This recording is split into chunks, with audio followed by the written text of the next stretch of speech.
new jobs. Many of the projected new jobs are expected to be in the event production and hospitality sectors, among the hardest hit by the pandemic. That's correspondent Jeremy House.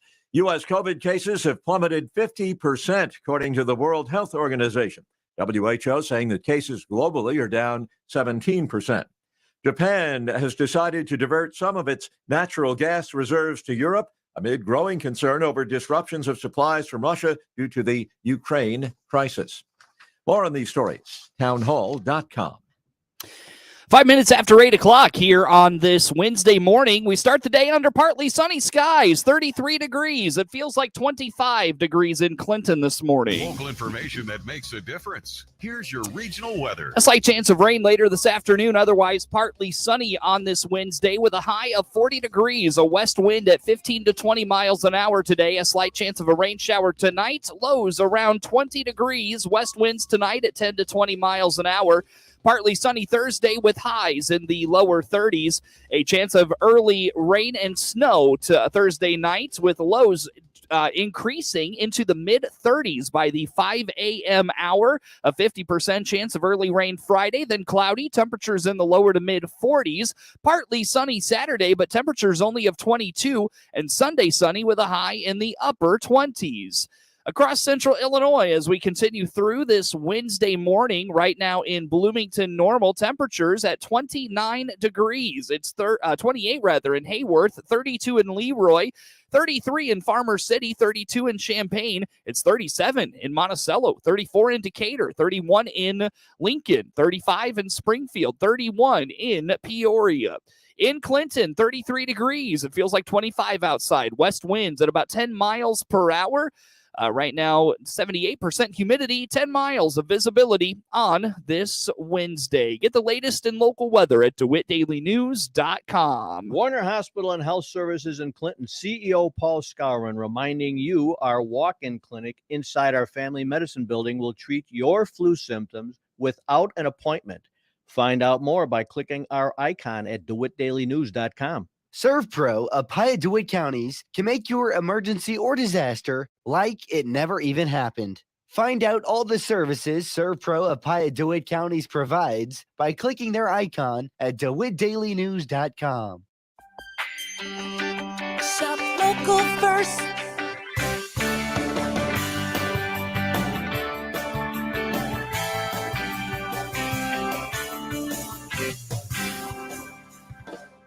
The economic health of our community rests with each of us, with our own pocketbooks. Economists tell us that the dollar spent at a local store is spent multiple times before it leaves our local area. From $1, you create $5 to $14 in value within the local area. The Miller Media Group and this local business encourage you to shop local first. First National Bank and Trust in Clinton. Do more with your money at First National Bank and Trust, member FDIC. This local business and the Miller Media Group ask you to shop local first. Shop local first.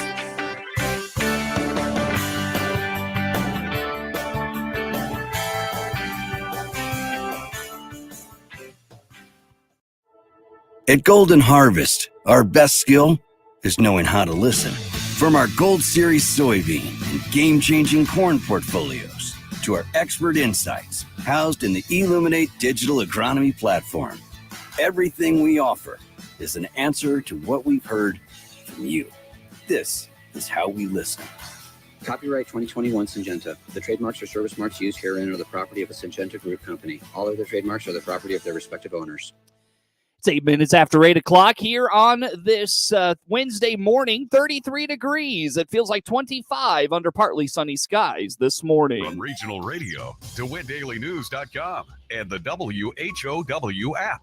This is local information making a difference. Top of the morning news time is 8 minutes after 8 o'clock. Our WHOW morning show is streaming live to Facebook Live and YouTube TV this morning, and it's all brought to you by Peterson Insurance, your Pekin insurance agent in Clinton. Clinton Lake and Weldon Springs can be prime places for ice fishing in central Illinois, and local authorities have some safety reminders for this niche of outdoorsmen.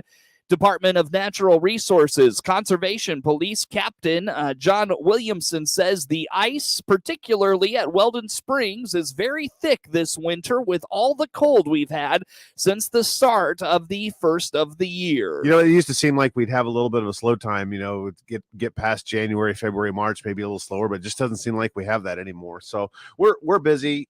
We've got crappie fishing on Clinton Lake through the middle of February. We have rabbit season and squirrel season still going on. So there's still people hunting a little bit. And then till March 15th, you can still night hunt coyotes. So we're still dealing with some of that stuff right now, but it's just, as soon as it warms up a little bit, our parks get busy and we start the process all over again for the spring. There's only a few years that you can get on Clinton Lake and really ice fish. This is one of those years, especially with the -5 temperatures for tomorrow. There's going to be a few more little places that people will get on Clinton Lake to ice fish, but probably more popular is Weldon Springs. And we have, you know, as of that was about a week and a half, 2 weeks ago, there was 6 to 8 inches of ice. So there's probably 10 to 12 inches of ice now. Yeah. So plenty of ice. People are Wow. catching fish out there. With the trout program still there, you can still catch trout through the ice. Guys catch a lot of rainbow trout through the ice, which should That's be pretty cool. fun. Keep you doing something. And Captain Williamson recommends a life jacket and an ice pick for any trip you make out on the ice. He implores fishermen to know the thickness of the ice, as a trip out can quickly turn deadly. you know, when the ice is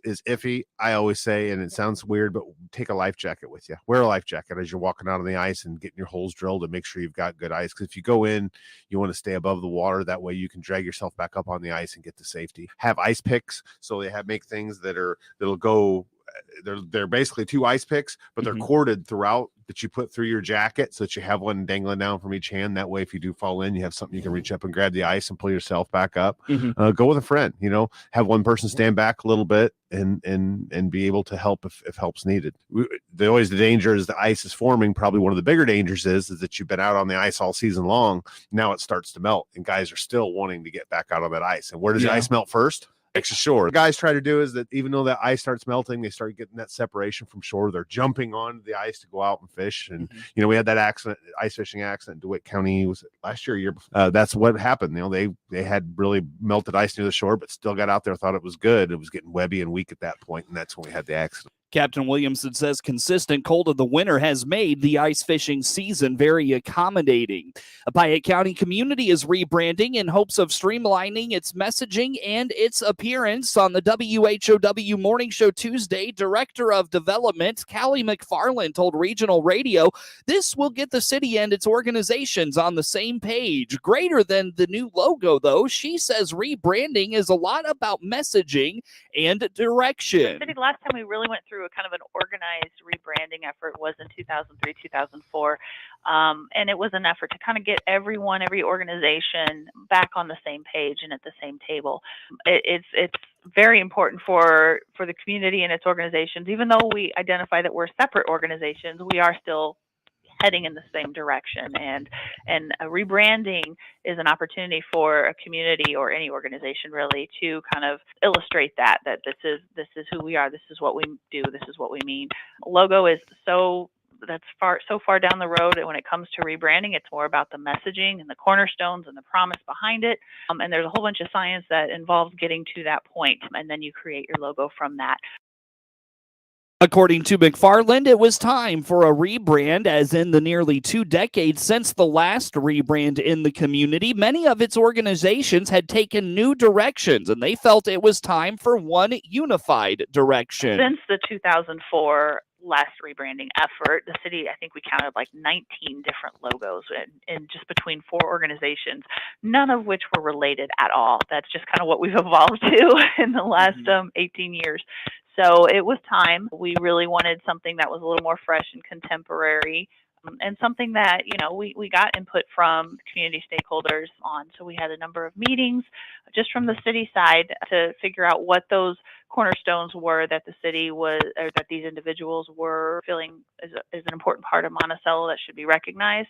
From that, the city kind of finished their rebranding initiative, and then Main Street Chamber of Tourism are taking it kind of and parlaying off of that onto their own, and they're in the middle of the process right now. So we're very excited to see, you're going to see some fresh new colors, some fresh new images, but again, the logo is so far down the road. We're very pleased with the product. For the messaging component of the rebrand, McFarland notes they wanted to be more than just the cookie cutter, great place to live, work, and play. She says they wanted to make the messaging special to the community and make Monticello attractive to visitors. It may come as a surprise for some, but the multi-million-dollar building upgrade for Maroa Forsyth Schools at its Maroa campus is moving along on schedule. Superintendent Dr. Chris Kaler explains the district is on track to move into the addition of the high school in 2023. He says they anticipated issues getting steel, building that into the planning process. It is. We're on schedule to be done with the building early of 23 and moving in hopefully mid-February of 23. The exterior of the building is almost complete. It was precast, so a lot of it was brought in. We've got some front work that we have to wait till it warms up a little bit to finish the north end of the building. They're putting some roof material on and getting that in place. And we've been very lucky on supply. The contractors have ordered their supplies early enough that we're not delayed by the supply chain. Originally, we had a delay because of steel, and we knew that was going to happen. So we built that into our timeline. Dr. Kaler reminds the district is adding on to the high school with classroom spaces, an additional gymnasium, a multi-purpose space, as well as classrooms, and that will all ultimately become space for their middle school students. Coverage of news this morning, or coverage of the WHOW morning show, I should say, on Facebook Live and our YouTube channel. WHOW TV is brought to you by Peterson Insurance, your Pekin insurance agent in Clinton. Get news anytime at DeWittDailyNews.com.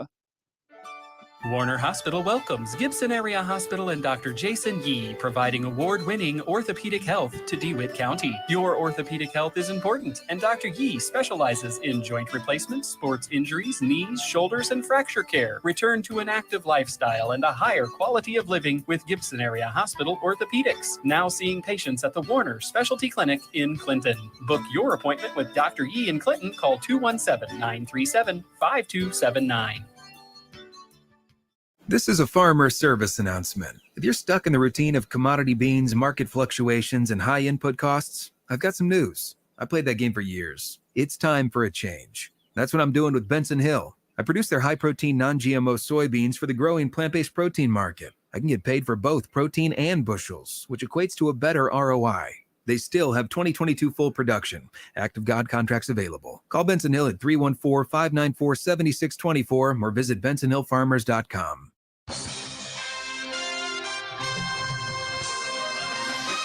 Time now for a look at sports. I'm Seth Lawrence with this report. With the game tied at 56, Joey Sprinkle made the front end of two free throws with 2.4 seconds left in regulation, completing an 11-2 finish in the final 5 minutes as the Monticello Sages rallied past Pontiac 57-56 in a thrilling high school boys basketball matchup from Pontiac High School. In a game heard on 95.9 FM WEZC and online at DeWittDailyNews.com, the Sages trailed 54-45 with 5:04 left in the fourth quarter after the Indians opened the frame on a 9-0 run. But Monticello and its senior-led group never wavered against a young Indian squad. Ben Cressup scored 7 of the final 11 points for the Sages and forced a couple of key turnovers late in the game. Pontiac sophomore Riley Weber stepped up and buried a pair of free throws to tie the game at 56 with 44 seconds left, and the Sages, ensuing possession, held for a final shot. After taking a timeout with 18 seconds left, Pontiac doubled Cressup on the inbound, and he passed from the left wing to Tristan Foran in the left corner. Foran drove to the block and found Sprinkle under the basket, and a late rotating Indians defense could only foul the Sages big man with 2.8 seconds left. After Sprinkle missed the back end of the two-shot foul, the Indians called a timeout immediately on the rebound. Inbounding from under the Monticello basket and the length of the court to go, Sprinkle tipped the inbound pass on the denial, and the ball never crossed center court with the clock expiring, and Monticello escaped with a tough road victory. The Sages shot 45% for the game, while Pontiac shot 42%. The Indians went 10 for 22 from distance, as the three-point game was where they were most successful. The Sages struggled from distance, going 5 of 16.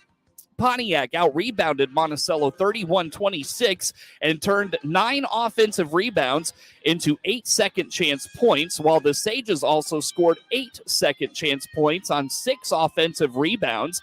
Ben Cressup recorded his first career double-double and was 2 assists shy of the first triple-double in Monticello school history. He had 13 points, 13 rebounds, and added 8 assists to just 3 turnovers. As a team, Monticello had 14 assists on its 22 baskets and only 7 turnovers for the game. Tanner Bennykemper had 13 for the Sages, all in the first half. The Indians were led by sophomores Kerr Bauman and Henry Brummel with 15 points apiece. Logan Barnett had a double-double for Pontiac with 10 points and 10 rebounds. Sprinkle finished with 9 points for Monticello. The Illini Prairie Thriller featured 9 ties and 13 lead changes. Pontiac had a 3-game win streak snapped, dropping to 14-12 overall and 5-3 in the Illini Prairie Conference. The Sages have won 4 straight, improving to 24-3 overall, and are 7-1 in the Illini Prairie. Tuesday night's game was the final road game of the season for the Sages. They host Champaign St. Thomas More Friday night at 7 p.m., followed by a Saturday matchup against Decatur St. Teresa. Then finishing out the regular season at home next Tuesday night for senior night, hosting Tolono Unity for a 7 p.m. start. Hear all the action on 95.9 FM WEZC and at DeWittDailyNews.com. Scores in Central Illinois Conference action last night. Clinton down Shelbyville 57-50. Eric Hunter scored all 9 of his points during a game-changing run to start the second half. Jaden Ivey had 26 points, 22 coming after he got angry, and the Boilermakers ran away from the 13th-ranked Illini, 84-68. The 17-6 Illini were led by Kofi Coburn, who had 18 points and 7 rebounds. Andre Curbelo scored 15 points, but Illinois had a 4-game win streak snapped and dropped to 10-3 in the Big Ten. The hype for the game began almost as soon as the final buzzer sounded in Purdue's double overtime victory last month, and took on even more urgency when conference officials moved the game up 2 days from the initial schedule for a clash between conference contenders. The rematch did not disappoint. A boisterous, early arriving crowd kept the decibel level high all night, especially as the Boilermakers started pulling away midway through the second half, but it also energized Purdue, which had a slow start and endured a series of back-and-forth moments. After Curbelo drove the length of the floor for a buzzer-beating layup to give Illinois a 38-36 halftime lead, Hunter opened the second half with 9 points in a 16-8 spurt that put Purdue up 52-46 and whipped the crowd into a frenzy. The Boilermakers never trailed again and sealed the victory with a 14-2 run. Tuesday's loss is not debilitating. The Illini are now tied with Purdue and 14th-ranked Wisconsin atop the Big Ten standings, but it certainly makes the championship journey more challenging, especially after getting swept by the Boilermakers. Expect Illinois to rebound quickly and in impressive fashion. Illinois guard Trent Frazier had the biggest scare of the night. He fell to the floor clutching his left knee with 8:15 to play. Replay appeared to show his knee and Ivey's knee collide. Frazier needed help to reach the bench, but returned a short time later and finished the game. Illinois will host in-state rival Northwestern on Sunday. Trae Young scored 34 points, and the Atlanta Hawks regained their three-point touch, overwhelming the trade-depleted Indiana Pacers 133-112 Tuesday night. After making only 5 of 25 threes in a 103-94 loss at Dallas Sunday, the Hawks went 17 of 33 from distance and set a season high, making 52% of their threes. Trae Young was 6 of 9 on 3 after missing each of his 6 attempts in the loss at Dallas. The Hawks regrouped after losing 2 straight games and 3 of 4. Young, Collins, and most starters sat out the fourth quarter. Chris Duarte led the Pacers with 25 points. Lance Stevenson had 24, 9 rebounds, and 8 assists in his first start of the season. The Pacers had only 8 healthy players. Thursday's trade, a 6-player trade, sent 3 players, including 2-time All-Star Domantas Sabonis, to Sacramento. Malcolm Brogdon and Isaiah Jackson were both held out with injuries. Terry Taylor scored 7 points, grabbed 10 rebounds, and O'Shea Brissett had 15 points. The Pacers will host the Cavaliers on Friday night. As mentioned, the Pacers traded 2-time All-Star Domantas Sabonis to the Sacramento Kings in a 6-player deal. A person with knowledge confirmed to the Associated Press. Sacramento sends Tyrese Halliburton, Buddy Hield, and Tristan Thompson to the Pacers. According to sources, the Kings will get Justin Holiday, Jeremy Lamb, and a second-round pick, plus Sabonis, who is averaging 18 points, 12 rebounds, and 5 assists per game, and leads the Pacers in all 3 categories. It's the second major deal Indiana has made this week. They sent Karis LeVert to the Cavaliers for the injured Ricky Rubio, 3 draft picks, including a lottery-protected first-round selection. This summer, Rubio has already been ruled out for the rest of the season and has an expiring contract. Sabonis and Indiana shot blocker Miles Turner have been the speculation of rumors for weeks. Indiana appeared to be regrouping after a roster severely depleted by injuries and COVID issues have left them near the bottom of the Eastern Conference standings. The moves also could help the Pacers become a bigger player in free agency next summer. Halliburton averages nearly 15 points, 7.5 assists, and is tied for 6th in the league with 1.7 steals per game. He's also 11th in assists. Buddy Hield is 3rd in the NBA in 3-pointers this season. Thompson should fill a need inside, with the Pacers scrambling with post players because of injuries. The Kings, meanwhile, are getting Sabonis, who has become a double-double machine the last few seasons, and more scorers with Holiday and Lamb. Holiday averages 11 points, while Lamb averages 7 points coming off the bench. Lamb has an expiring contract. The Green Bay Packers are counting on former Raiders interim coach Rich Basiacci to upgrade their beleaguered special teams unit. The Packers announced Tuesday Basiaccia will join Matt LaFleur's staff as the team's 3rd special teams coordinator in as many seasons. The Packers had a punt and field goal blocked in a NFC divisional playoff loss to the San Francisco 49ers and had the NFL's worst special teams during the regular season, according to Football Outsiders efficiency metrics. The Packers are getting one of the league's most respected special teams coaches, who is going back to his roots after helping the Raiders reach the playoffs as an interim head coach. Basiaccia took over after the resignation of John Gruden and went 7-6, including the Raiders' wild card loss to Cincinnati. The Raiders opted against making Basiaccia their permanent head coach and instead hired Pats offensive coordinator Josh McDaniels. Even so, Basiaccia earned plenty of compliments from Raiders players for the way he kept the team together amid turmoil that included Gruden's forced resignation over offensive emails.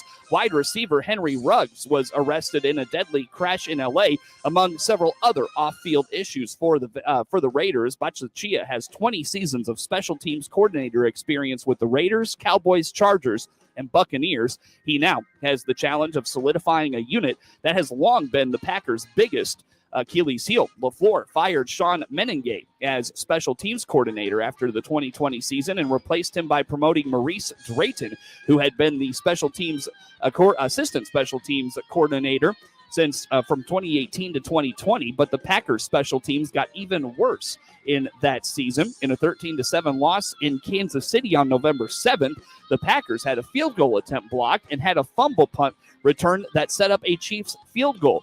Green Bay beat the Bears 45-30 on December 12th, despite allowing Jakeem Grant to score on a 97-yard punt return and failing to recover an onside kick. But things were worse in the playoffs. The Packers were leading 7-0 when San Francisco's Jimmy Ward easily got through the line and blocked a Mason Crosby 39-yard field goal attempt on the final play of the first half. Green Bay still led 10-3 until Jordan Willis blocked Corey Bajorkit's punt. Talona Heffengay picked up the loose ball and returned it 6 yards for a game-tying touchdown with 4:41 left. The Packers also only had 10 men on the field when San Francisco's Robbie Gould kicked the game-winning 45-yard field goal as time expired. LaFleur blamed the error on a miscount from the coach's box. Get sports anytime at DeWittDailyNews.com. Learn how thousands of smart homeowners are investing about $1 to avoid expensive home repair bills. John, a former non-customer, said, "My air conditioner broke and I had to spend $1,900 to fix it." Jeff, a customer, wrote, "My air conditioner broke and I got a new one at no out-of-pocket cost." Mary, a former non-customer, wrote, "My heating system stopped running. I had to spend $3,000 to get a new one." Lisa, a customer, wrote, "My heater stopped working. I got it fixed at no out-of-pocket cost." For about $1 a day, you can have all the major appliances and systems in your home guaranteed fixed or replaced with HSC's home warranty coverage. Call now, and the first month is free. If the lines are busy, please call back. 800-834-6216. 800-834-6216. That's 800-834-6216. 800-834-6216. With SRN News, I'm Rich Thomason in Washington.